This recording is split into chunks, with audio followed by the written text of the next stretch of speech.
Here we have the new Kindle Scribe released December 4, 2024. I'm going to do a quick unboxing, walk through the features, and at the end I'm going to give you my thoughts about using the Kindle Scribe over the last few weeks. The new Kindle Scribe comes in 3 storage sizes, 16, 32 or 64 gig. And it comes in 2 colors, tungsten and metallic jade. I've ended up purchasing the 16 gig version in the tungsten variation, which is essentially just a dark charcoal color.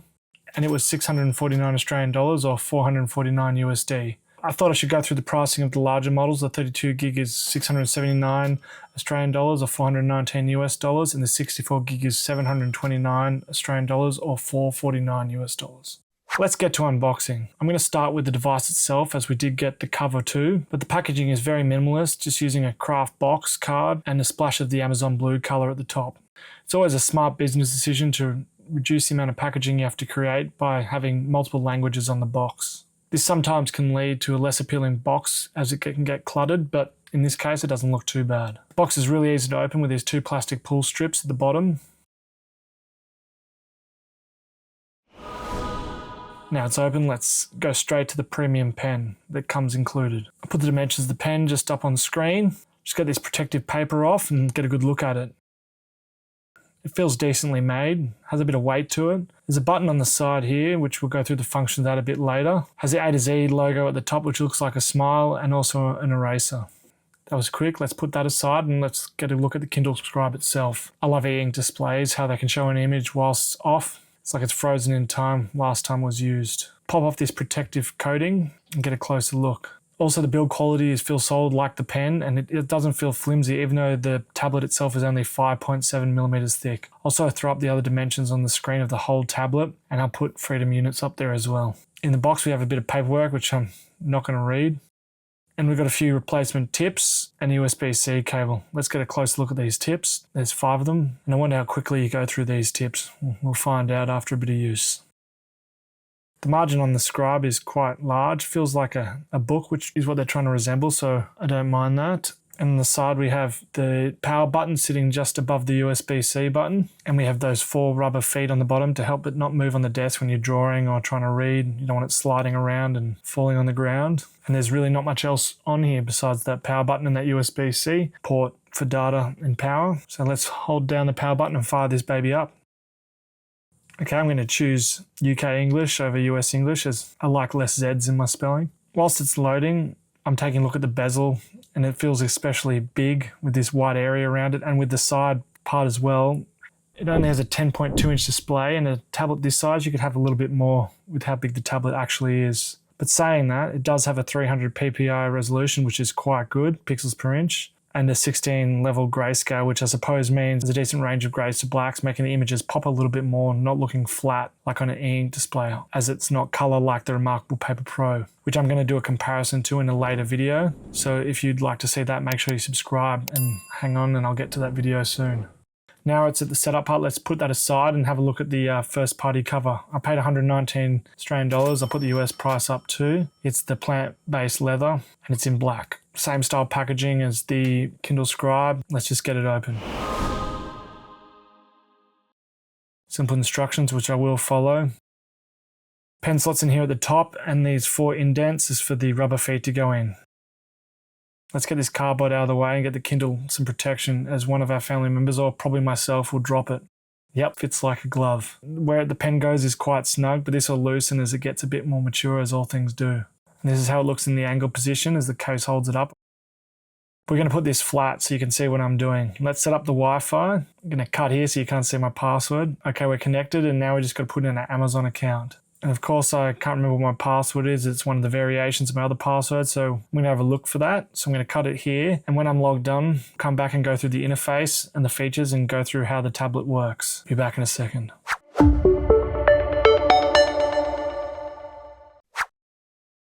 Alright, I'm logged in now. Before we look at the home screen, I want to cover the size of the battery, which is 3000 milliamp hours. That's what I've gathered from looking online. I couldn't see anything on the description page, but I'm not going to tear the thing apart like jerry-rig everything. And on the description page, it says the battery can last up to 12 weeks, but it has a fair few caveats. These are having the brightness set to 13, only reading half an hour a day, and having wireless switched off. Alright, we're on the home screen.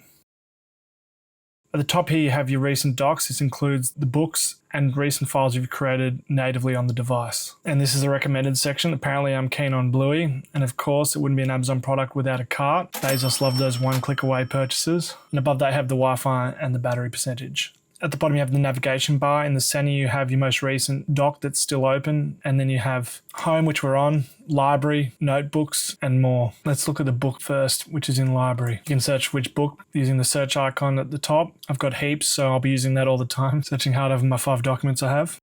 So I'll give a rough overview on making notes on a book, which is a wordy PDF, really, isn't it? Here you can see I've already inserted an area to take notes. You can write, draw, whatever you want here, and you can tap this icon and you can add in more places to take notes, and they'll just pop a big area to draw in and add notes wherever you want. It doesn't write over the top. It actually just creates a box, so you can't actually write directly over. If you want to highlight something, use the highlighter, which you can see I'm doing here, and it snaps to the text quite well. Use this pointer finger icon to remove the boxes you've already created, tapping on them and then pressing the trash can. To get to display settings quickly, you can just swipe down from the top. You can toggle the brightness and the warmth, sync, dark mode, and access settings, and even flight mode from this. Here's all the settings, we'll go through those later. I have all the icons on the right hand side because I'm left-handed, don't want to knock them. You can change that. So we'll quickly open up a blank document, go to notebooks, and we're going to create a new document. You have plenty of different templates to choose from, but we're going to just choose a blank one. And this is where you select where you want your icons. So if you tap that, it'll move to the left side, as I explained before. I like it on the right. From the top, we have the pen. You have different pen types and weights. Next down's a highlighter, I showed that before, but then you have the eraser. You can select it or use the back of your pen. And then the pointer tool, which you tap and delete anything you want. So I've just drawn a little smiley face here, which you can select by using the lasso tool, and you can copy, paste, scale up, put as many as you want on the screen, even move it to a different document. You also have undo, redo. It's a real slim feature set, but it does the trick. I'll quickly show you some drawings Sam's done on the Scribe. She's one of our designers, and she's also a talented artist. I'll put her Instagram in the description, so if you want to check that out, you can. It's a great follow. She's been nice enough to give me her thoughts. And they're quick 3 notes. First one is she says it feels good, has great feedback, but does not feel like paper. Pretty upset there's no colours, and the erasing's a little bit funky. I'm guessing that she thinks it's jittery. I haven't had any issues, but I'll trust her on that one. Now I'm just going to quickly show you how you send files off device. You go back to the library by tapping the top of the screen. Select the document you want to choose by pressing the 3 little dots, and then hit share and go share via email. You can enter your own email or just send it to the email that's registered to the device, and this just sends a link to your email to download. It doesn't actually send the file, it's just a link, and then you download it directly to your device.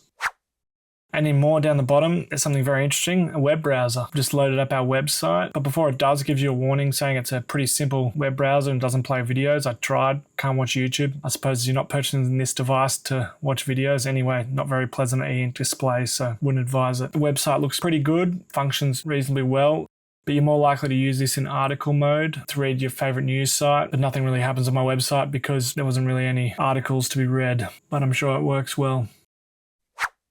The other thing I said to show you is changing the button on the pen. This can be programmed. You can see all the different things you can program it to listed on the screen. I just have it left as the highlighter. You can even turn this button off, which I can see why you do, because I kept bumping it, which is quite frustrating, but I'm sure you got used to using the pen. This wouldn't become a problem, but if you didn't like that, just turn it off. And the button's rendered useless.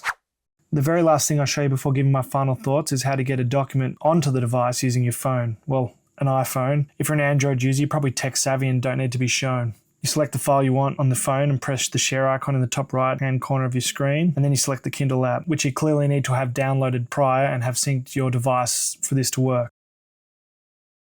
Once you've done it, once you've clicked share onto the Kindle app, you'll see it appear on your Kindle app and on device, but this might take a minute or two.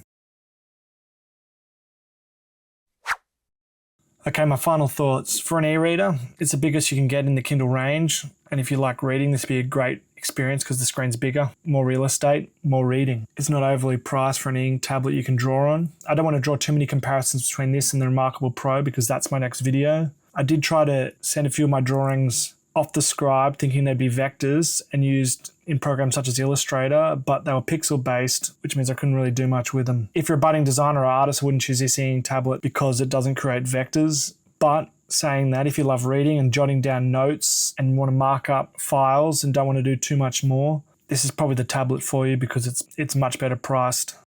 If you like this video and want to check out a few more of my videos, also get the Kindle Scribe versus Remarkable Paper Pro comparison live. Thanks for watching. See you on the next one.